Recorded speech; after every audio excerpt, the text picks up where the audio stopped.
आज हम लोग इस्लाम के आगमन के बाद से हम लोगों ने देखा कि क्या उसका इम्पैक्ट पड़ा, इसके बारे में हम लोग डिस्कस करेंगे, है ना। भारतीय संस्कृति पर इस्लाम का क्या प्रभाव पड़ा, the influence of Islam on India, today I will discussed. ठीक है। और जैसा कि आपको पता है, हिंदुस्तान मुस्लिम आगमन के पहले या मुस्लिम सत्ता के स्थापित होने के पहले केवल हिंदू यहाँ पर थे, जैन थे, बुद्ध थे या अदर रिलीजन्स के लोग थे, बट मुस्लिम्स नहीं थे। मुस्लिम का जब से उदय हुआ उसके बाद से किस तरह से भारत पर इनका अटैक हुआ, और इसके हम लोगों ने देखा कि फर्स्ट अटैक जो हुआ था आपका, वह मोहम्मद बिन कासिम के नेतृत्व में हुआ। उसके बाद से अरबों के बाद से तुर्कों ने, मतलब महमूद गजनवी ने अटैक किया, फिर मोहम्मद गोरी ने अटैक किया, और फाइनली जो कुतुबुद्दीन ऐबक था उसका कमांडर, उसके नेतृत्व में भारत में तुर्की सत्ता की स्थापना हुई थी। और इस तरह से धीरे धीरे खलजी वंश, गुलाम वंश, खलजी वंश, सैयद वंश और आपका तुगलक डायनेस्टी, लोधी डायनेस्टी, उसके बाद इस तरह से मतलब सल्तनत काल में सत्ता का संचालन होता रहा। बट इस टॉपिक को आप कल्चर में पढ़ेंगी, लेकिन चूंकि आपका ये दिल्ली सल्तनत में चूंकि हम लोगों ने इस्लाम का कैसे राइज हुआ और उसका क्या इम्पैक्ट पड़ा, मैं ये जानने की कोशिश करूँगा, बताने की कोशिश करूँगा, तो आपको अच्छा लगेगा, जानना चाहिए। एक ऐसी संस्कृति, एक ऐसा धर्म जो हिंदुस्तान में नहीं था और वह यहाँ पर जब आया तो स्वाभाविक सी बात थी कि उसको हिंदुओं ने या हिंदुस्तानियों ने एक ऐसे आक्रमणकारी धर्म के रूप में देखा जिसने भारत पर अपनी सत्ता स्थापित की। तो एक तरीके से शत्रु मान रहे थे, लेकिन धीरे धीरे जो है एक ऐसी संस्कृति का निर्माण हुआ जब मुसलमानों ने यहाँ की मिट्टी को अपने गले से लगा लिया और यही के निवासी हो गए, और जो शासक था वो इस देश की प्रगति के लिए, इस देश के कल्याण के लिए काम करना शुरू किया। तो जो प्रारंभिक दौर में जो शत्रुता थी, एक मनमुटाव था, वो धीरे धीरे जो है एक कह सकते हैं कि एक ऐसी मित्रता में परिवर्तित हो गई और एक ऐसी संस्कृति का डेवलप हुआ जो है न तो पूर्ण रूप से हिंदू थी, नाइदर जो है प्योरली हिंदू और नाइदर प्योरली मुस्लिम, बल्कि वह एक प्रकार की इंडो इस्लामिक कल्चर थी, भारतीय जो है हिंदू मुस्लिम संस्कृति थी। तो ये हम लोग जानने का प्रयास करेंगे कि कैसे यह संभव हुआ कि एक ऐसी संस्कृति, एक ऐसा कल्चर जिससे भारतीय पूरी तरह से अनभिज्ञ थे, वे प्रारंभिक दौर में शत्रु मान रहे थे, अपोनेंट मान रहे थे, और वे कैसे फिर धीरे धीरे जो है एक दूसरे के साथ रहने लगे। इस संदर्भ में मैं बहुत एक छोटा सा एग्जाम्पल दूंगा कि जैसे आप क्लास में बैठते हो या शुरू में जो भी आपकी स्कूलिंग हुई है, तो आप हिंदू हैं, कोई मुस्लिम है, कोई क्रिश्चियन है, कोई जो है बुद्धिस्ट है, कोई जो है जैन है, लेकिन जब आप एक साथ बैठते हैं, एक दूसरे से बात करते हैं, एक दूसरे के यहाँ आते हैं, जाते हैं, एक दूसरे के साथ उठते हैं, बैठते हैं, तो जो आपकी शैली है, जो आपका कल्चर है, आज भी वह एक दूसरे को आप अडॉप्ट करने की कोशिश करते हैं, है ना। तो यही बात थी जब हिंदुस्तान में मुसलमान आए और यहाँ पर शासन करना शुरू किया, तो धीरे धीरे जो प्रारंभ में शत्रुता थी, जो ताराचंद जी जो लिखते हैं, उनकी पुस्तक है the influence of Islam on Indian culture, बहुत ही अच्छी किताब है, और उसमें ये बात स्पष्ट तौर पर लिखते हैं कि ऐसी स्थिति में जब मुसलमानों का भारतीय परिवेश से, इंडियन एटमॉस्फेयर से परिचय हुआ, तो वे भारतीयों के संपर्क में आए। ऐसी स्थिति में यह स्वाभाविक था कि भारतीय और इस्लामी संस्कृति एक दूसरे को प्रभावित करे। तो मध्यकालीन जो संस्कृति है, इसी कारण से मध्यकालीन संस्कृति को हम केवल केवल हिंदू संस्कृति या केवल मुस्लिम संस्कृति के नाम से नहीं जानते हैं, बल्कि उसको इंडो इस्लामिक कल्चर के नाम से जानते हैं। हिंदुस्तानी तहजीब जिसको कहते हैं, हिंदुस्तानी जो सभ्यता है, वह हिंदू और मुस्लिम संस्कृति के समन्वय पर आधारित है। अब हम लोग डिस्कस करेंगे कि किन किन रूपों में, किन किन क्षेत्रों में इसका इम्पैक्ट हमें दिखाई पड़ रहा है। तो सबसे पहले हम बात करेंगे धर्म की, रिलीजन की। ख्वाजा मोइनुद्दीन चिश्ती साहब की दरगाह अजमेर में है, आप सभी जानते हैं। और जब मोहम्मद बिन गोरी हिंदुस्तान पर अटैक किया तो उसके साथ ही बहुत से सूफी संत भी आए हुए थे और ख्वाजा मोइनुद्दीन चिश्ती साहब भी हिंदुस्तान में आए थे। ख्वाजा मोइनुद्दीन चिश्ती साहब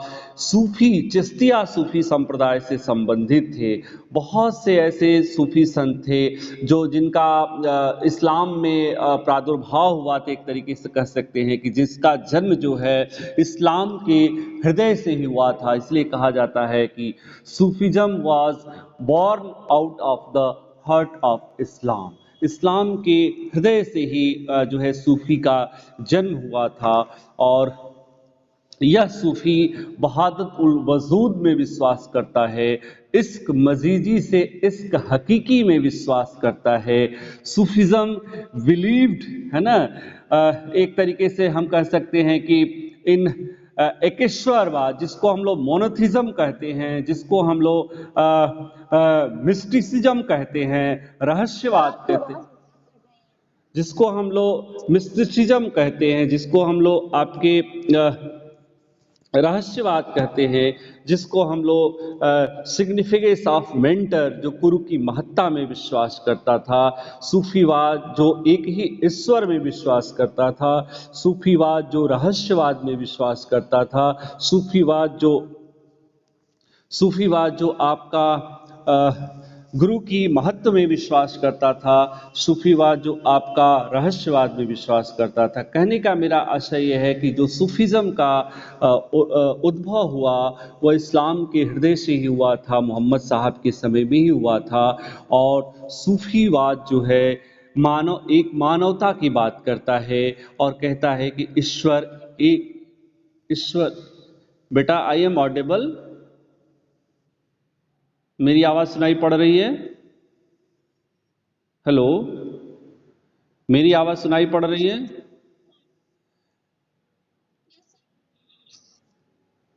ठीक है बेटा। तो ओके ओके ओके बेटा, ठीक है बेटा। आपकी यहाँ नेटवर्किंग इश्यू होगा, मुझे लगता है ऐसा, है ना?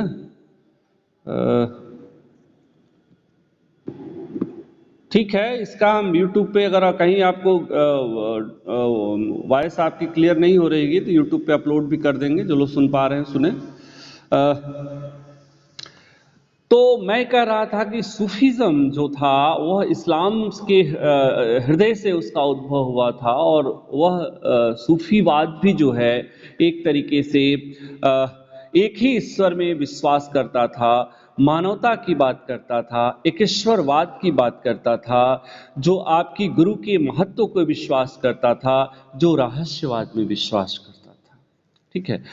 और ये चीजें हम ये देखते हैं कि भारतीय चिंतन परंपरा में भी, जो इंडियन थॉट जो ट्रेडिशन था, उसमें भी ये तत्व पहले से ही विद्यमान थे, ऐसा हम देखते हैं। इसलिए कहा जाता है कि this philosophies were already present in the Indian thought tradition, है ना। तो जो भक्ति संप्रदाय था, जो शंकराचार्य का एक ईश्वरवाद है, आपने देखा होगा, जो आपका रामानंद था, रामानंद जो थे, या फिर हम कह सकते हैं कि उसके पहले जो है रामानुजाचार्य थे, तो ये सभी जो है एक ही ईश्वर में विश्वास की बात करते हैं, ये सभी जो है गुरु की महत्ता के विश्वास की बात करते हैं, ये सभी रहस्यवाद की बात करते हैं। तो जो सूफिज्म का जो थॉट था, वह थॉट हमारे भक्ति संप्रदाय में भी था, जिसका उद्भव हम देखते हैं कि नॉर्थ इंडिया में मुस्लिम आक्रमण के पश्चात हमें दिखाई पड़ता है। इसीलिए कहा जाता है, हालांकि ये कहा जाता है कि इस्लाम से यह इन्फ्लुएंस्ड हुआ था, और ऐसा नहीं था कि इस्लाम के अटैक होने के बाद से ही नॉर्थ इंडिया में भक्ति मूवमेंट का उद्भव हुआ होता। इस संदर्भ में doctor Hazari Prasad Dwivedi he wrote Hindi साहित्य की भूमिका पे एक पुस्तक है उनकी उसमें वो इस बात को स्पष्ट तौर पे लिखते हैं कि the bhakti movement that originated in north India is a development of the Indian thought tradition, कि जो उत्तर भारत में भक्ति संप्रदाय का जो उद्भव हुआ, वह भारतीय चिंतन परंपरा का जो है स्वाभाविक विकास था। तो यूसुफ हुसैन साहब भी यही मानते हैं, लेकिन उनका ये मानना है कि इस्लाम के आगमन के बाद यह भक्ति संप्रदाय इन्फ्लुएंस्ड हुआ, इसका बहुत तेजी से प्रसार हुआ, क्योंकि दोनों ही थॉट, हिंदू और मुस्लिम के जो भी संत थे, चाहे सूफी संत हो चाहे भक्त संत हो, वे मानवता की बात करते थे, वो एक ही ईश्वर में विश्वास की बात करते थे, रहस्यवाद की बात करते थे, और जो है गुरु के महत्व की बात करते थे। वे समान रूप से हिंदू मुस्लिम धार्मिक कर्मकांड जो रिचुअल था उसकी बात करते थे। Sufi and bhakti saint both oppose religious rituals. ठीक है, तो ये बहुत महत्वपूर्ण बात थी कि ये चीज़ें हमें दिखाई पड़ता है कि सूफी और भक्ति दोनों ही संतों के कारण एक ऐसी संस्कृति हमारे सामने, एक धर्म का विकास हो रहा है जो धार्मिक कर्मकांड से मुक्त है, जो एक ही ईश्वर के विश्वास में आधारित है, जो सभी धर्मों की समानता पर आधारित है, जो ह्यूमैनिटी पर आधारित है, जो इक्वालिटी पे आधारित है, जो गुरु की महत्ता, सूफी में भी इस्लाम में भी पीर को बड़ा महत्व दिया गया है, और आपके हिंदू धर्म में भी गुरु को बहुत महत्व दिया गया है। तो ये समानताएं दोनों को थी, इसलिए कहा जाता है कि this study give information that the bhakti movement that originated in North India was influenced by the Sufi movement, and the Sufi movement was influenced by the Bhakti movement. तो ये हमें एक प्रभावित दिखाई यहाँ पर पड़ रहा है। इसके बाद अगर हम बात करते हैं दूसरे क्षेत्र की, तो दूसरा जो क्षेत्र है हमारा आर्किटेक्चर का क्षेत्र है, बहुत ही इम्पोर्टेंट है, आपका स्थापत्य कला का क्षेत्र है, जिसमें हमें देखते हैं कि जो आपका स्थापत्य कला में जो मस्जिद हैं, जो मॉस्क्यू है, जो आपका जो भवन है, या फिर आपके जो भी मकबरा है, जो आपका जो भी डोम है या आर्च है, जो भी मेहराब है, उसमें हम उनका प्रयोग देखते हैं कि जो मेहराब है या जो मकबरा है, उसमें जो जो आपकी आकार की, जो आपकी जो गुंबद के आकार की, जो आपकी एक तरीके से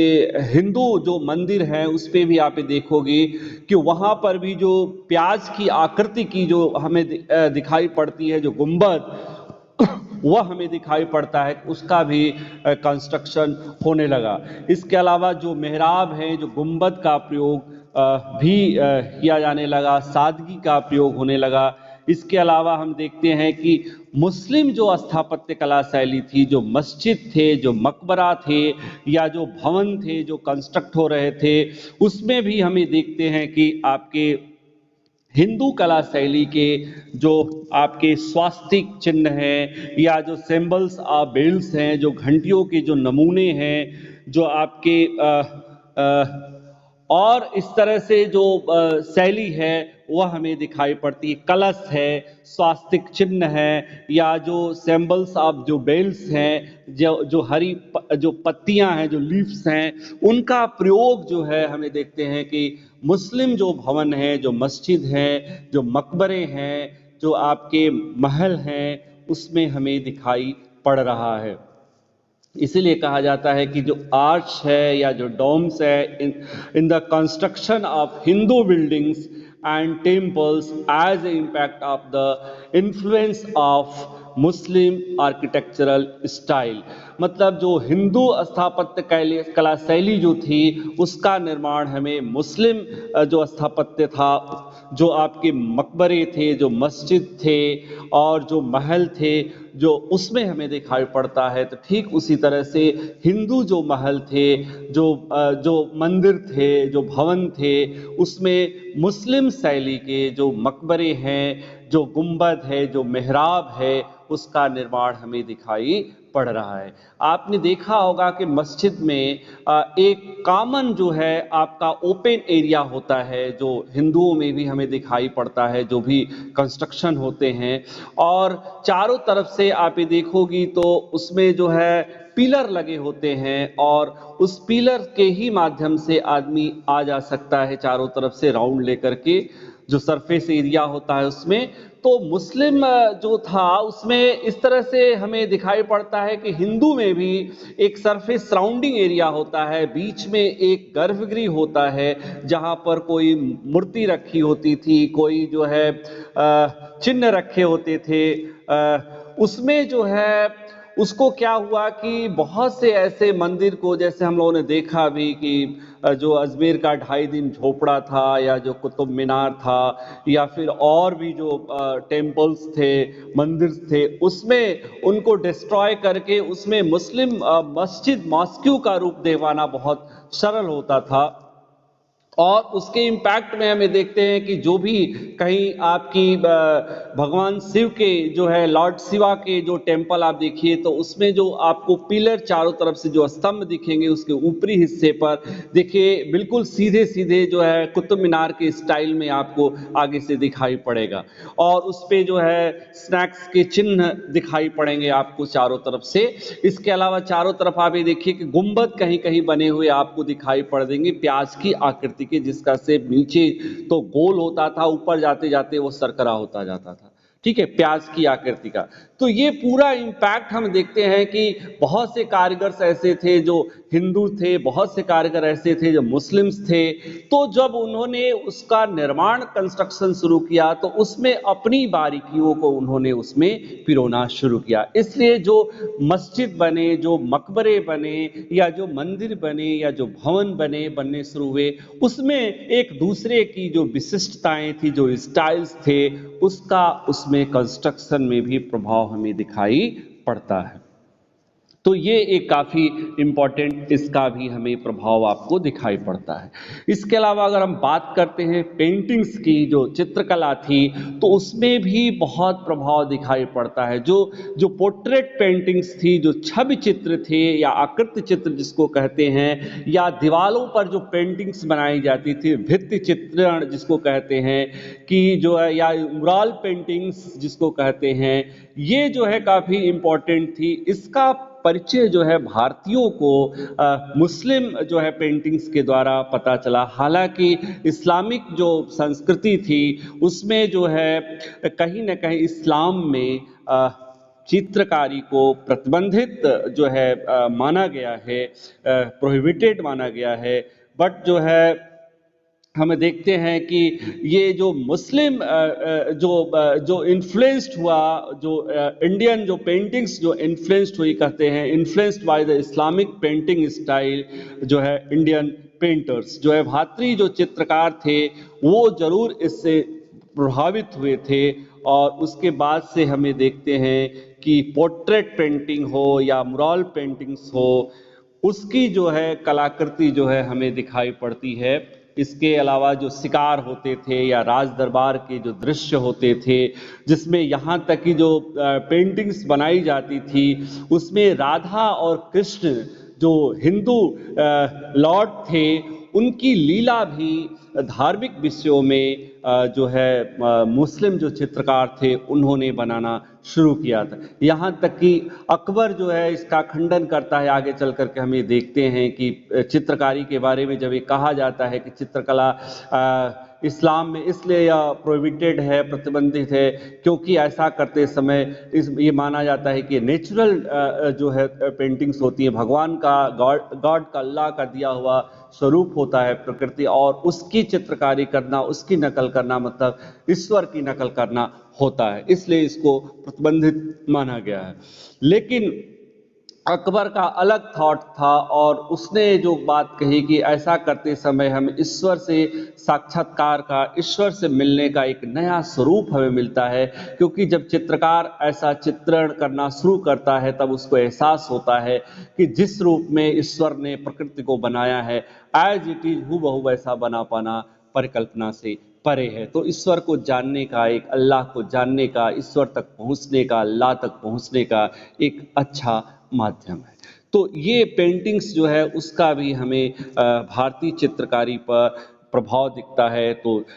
जो मुस्लिम चित्रकारी थी उस पर भी शिकार के दृश्य या फिर जो है जो आपके राधा और कृष्ण के की लीला जैसे धार्मिक दृश्य जो है का अंकन भी हमें दिखाई पड़ता है।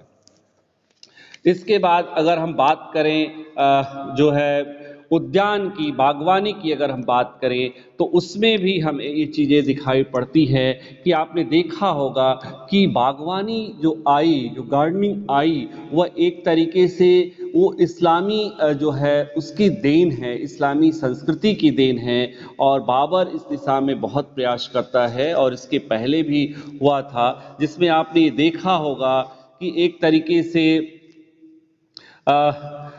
ज्योमेट्रिक जो है स्टाइल में, जियोमेट्रिक स्टाइल में जो है जहाँ भी मस्जिद, आप खुसरो बाग, आप इलाहाबाद के लोकल हैं, आपने देखा होगा, आप चले जाइए तो वहाँ पे आप देखती होंगी कि जहाँ पर भी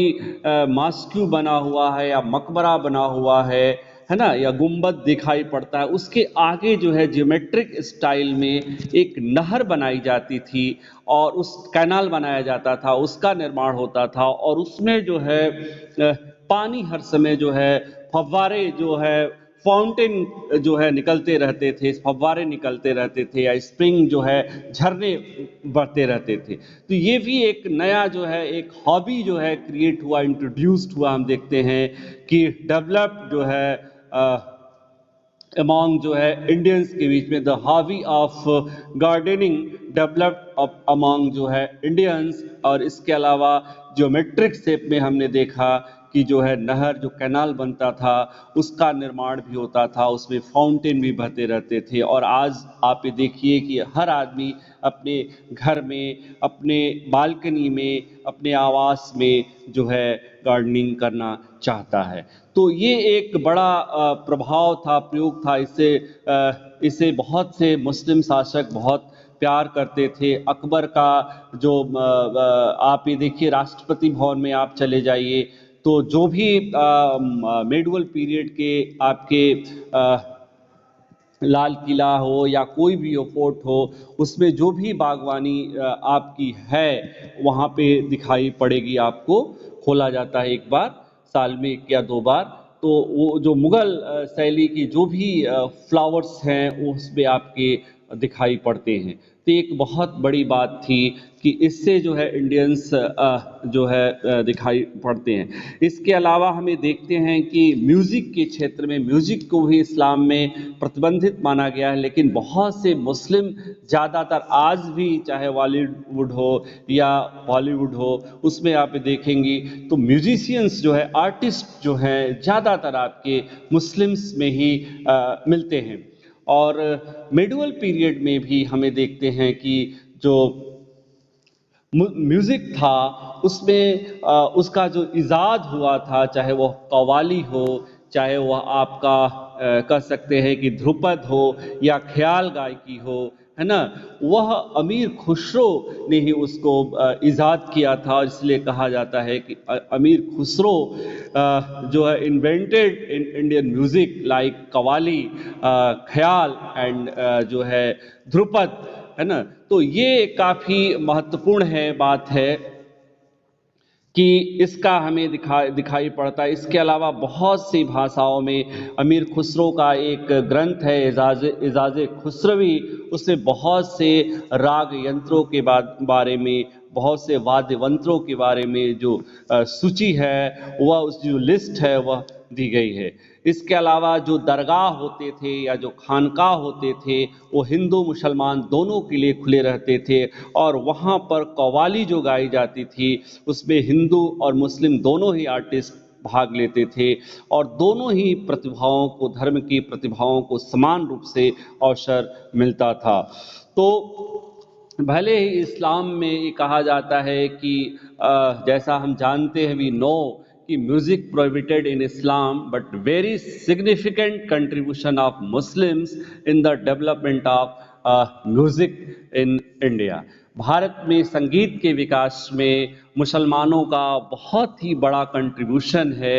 भले ही इस्लाम में जो है संगीत को प्रतिबंधित किया गया है, उसी तरह से चित्रकारी में भी, स्थापत्य में भी मुस्लिम जो संस्कृति है, जो लोग हैं, उनका बहुत बड़ा कंट्रीब्यूशन है।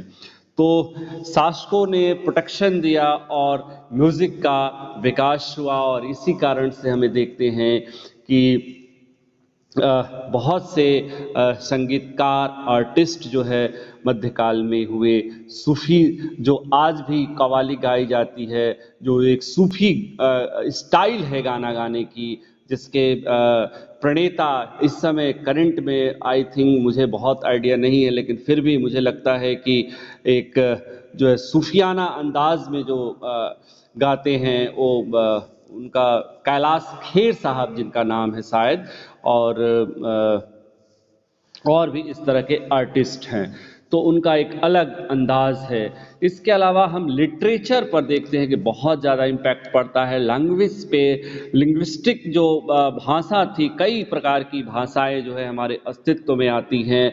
अरबी आई, आपने देखा ही, फारसी थी, और इसके अलावा तुर्की भाषा तो थी ही, लेकिन हिंदुस्तान में संस्कृति भाषा थी, प्राकृत था, अपभ्रंश था। तो इन रीजनल लैंग्वेजेस का भी डेवलपमेंट हमें दिखाई पड़ता है। बहुत से मुसलमानों ने जो है संस्कृत पढ़ना शुरू किया, यहाँ की जो रीजनल लैंग्वेज थी उसको पढ़ना शुरू किया। बहुत से ऐसे हिंदूज थे, उन्होंने अरबी पढ़ना शुरू किया, फारसी पढ़ना शुरू किया, और जो है टर्की पढ़ना शुरू किया। तो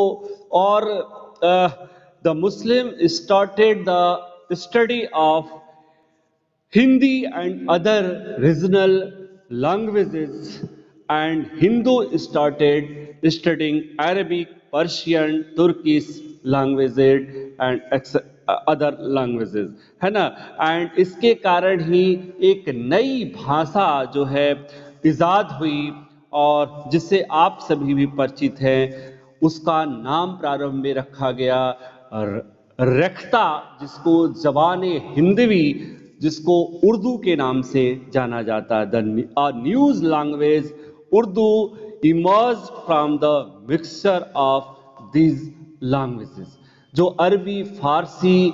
हिंदी, संस्कृत के मिश्रण से उद्भूत हुए, जिसको कहा जाता है ज़बान हिंदवी। रेख्ता प्रारंभ में कहा गया, और उर्दू, आज आप हिंदी बोलते हैं तो उसमें उर्दू का पुट दिखाई पड़ता है। बहुत ही प्यारा लैंग्वेज है, बहुत ही मतलब बोलने में, सुनने में दिल को बहुत प्यारा प्यारा लगता है, बहुत ही अच्छी अनुभूति होती है। जनाब कैसे हैं, खैरियत है, आप हिंदी बोलते हैं और उसमें उर्दू का पुट होता है। तो उर्दू ऐसा नहीं था कि मुस्लिम लेकर के आए थे, उर्दू का यहीं पर ओरिजिन हुआ, यहीं पर राइज हुआ, यहीं पर इमर्ज हुआ। और हमें देखते हैं कि जो है इसीलिए इसको मिक्सचर हिंदुस्तानी तहजीब की भाषा कहा जाता है। बोल चाल में हिंदी बोलिए तो उसमें आप जो है उर्दू भाषा का इसमें पुट हमें दिखाई पड़ता है। मैंने बहुत सामान्य रूप से आपको बताया। जनाब कैसे हैं, और सब खैरियत है। और जो है ये मासूमियत भरा प्यारा सा अंदाज, प्यारा सा भाषा, दिल को छूने वाला, जिसको हिंदुस्तानी तहजीब की भाषा कहा जाता है, हिंदुस्तानी सभ्यता की भाषा कहा जाता है, इसका इजाद हुआ, इसका जो इमर्ज हुआ, यह आपके एक मिली जुली भाषा के ही परिणाम स्वरूप हुआ। न तो पूर्ण रूप से यह मुस्लिम भाषा थी, न तो पूर्ण रूप से यह हिंदू भाषा थी, बल्कि यह हिंदुस्तानी तहजीब की भाषा थी, उर्दू। तो इसी तरह से लिटरेचर की भी मैंने बात की कि चाहे वह अरबी भाषा हो, चाहे फारसी भाषा हो, चाहे टर्की भाषा हो, चाहे हिंदी भाषा हो, चाहे संस्कृति भाषा हो, मुसलमानों ने हिंदी सीखी, संस्कृत सीखा, हिंदुस्तानियों ने, मतलब जो हिंदूज थे, उन्होंने भी अरबी सीखी, फारसी सीखी और जो है टर्की भाषा सीखी।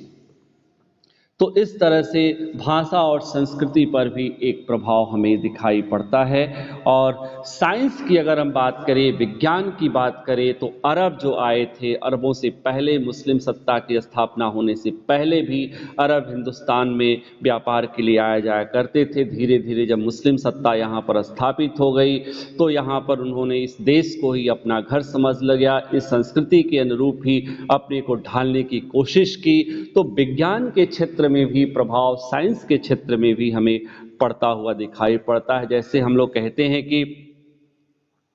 अरबों ने भारत से ही जो है मैथ का, गणित का ज्ञान, जिसमें विशेष रूप से दशमिक सिस्टम जो होता है, दशमलव प्रणाली का ज्ञान उनको हुआ था। और इसीलिए कहते हैं कि द नॉलेज ऑफ मैथ या decimal system was gained by the Arabs from India, है ना, इन्होंने भारत से सीखा था। इसके अलावा हमें देखते हैं द संस्कृत टेक्स्ट, पंचतंत्र है, या फिर आपका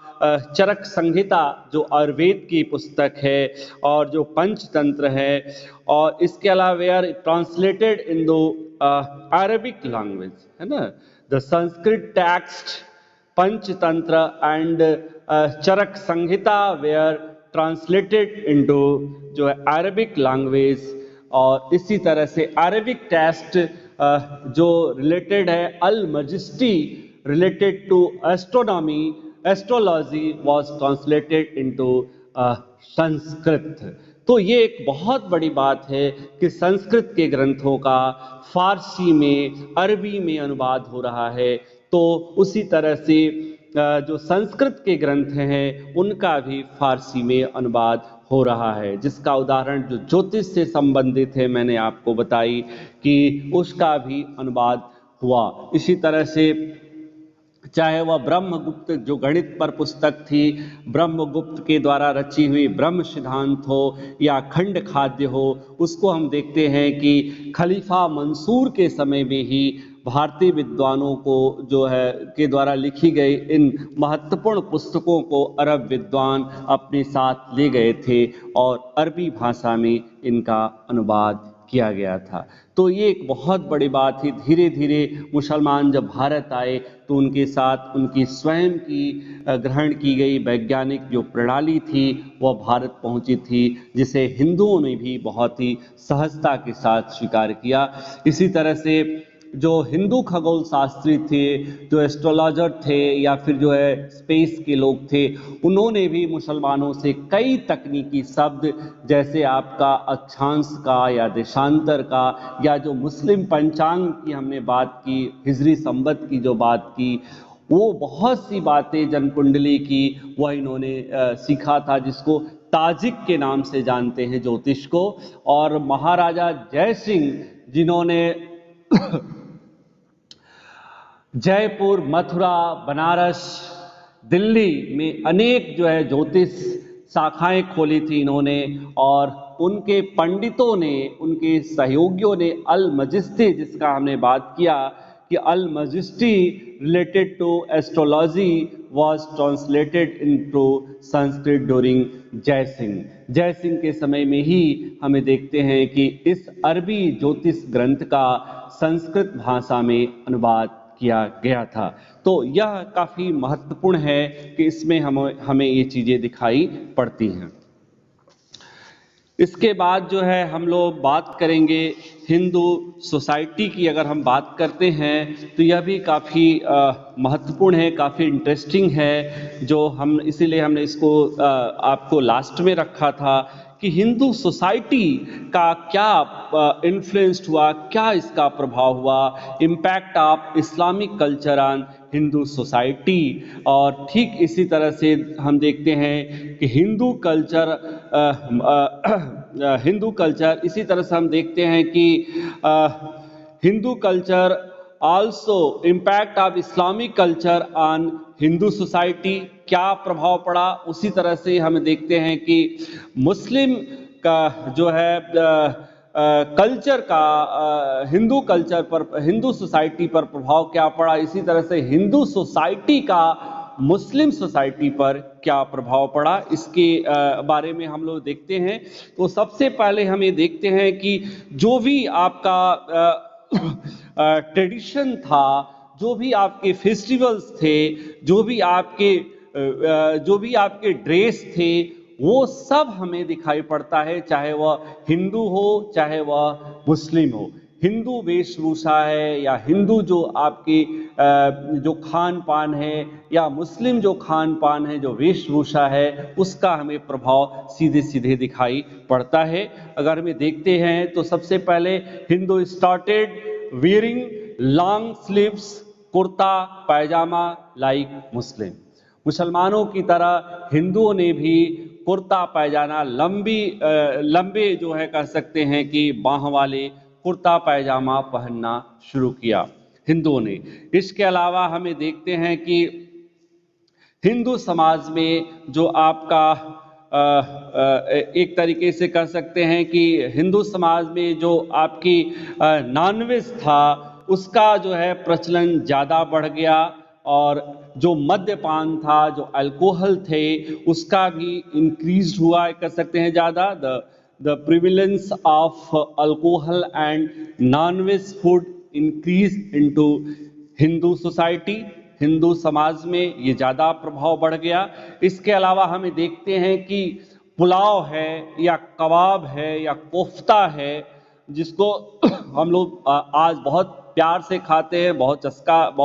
रस लेकर के खाते हैं। तो ये देखते हैं कि now pulao, kebab, kofta have become favourite food items of Hindus. ये भी एक बहुत बड़ा इम्पैक्ट है कि खान पान में हमें ये भी दिखाई पड़ता है कि बहुत ही फेवरेट फूड्स बन गए पुलाव, कबाब, कोफ्ता, और ये मुस्लिम में ज़्यादा प्रचलन थे, चाहे वह नॉनवेज हो। इसके अलावा हमें देखते हैं कि जो शिष्टाचार था, जो रेस्पेक्ट था, जो अभिवादन था, उसका तरीका जो है हमें देखते हैं कि हिंदुओं ने भी अडॉप्ट कर लिया, और जो हिंदुओं के जो छत्र थे, जो आपके जो चिन्ह थे, वो मुसलमानों ने भी अडॉप्ट कर लिया। एक बहुत इंटरेस्टिंग जो है मैं वाकया आपको इसमें बताना चाहूँगा कि जो फेस्टिवल्स होते हैं मुस्लिम में, अकीका या फिर जो बिस्मिल्लाह, अकीका जिसको कहा जाता है, जो एक तरीके से राइट्स होता है, आपका सेव्ड होता है, उसमें आपके जो मुंडन संस्कार होता है, अकीका हिंदुओं में कहा जाता है। और बिस्मिल्लाह विद्यारंभ संस्कार, जो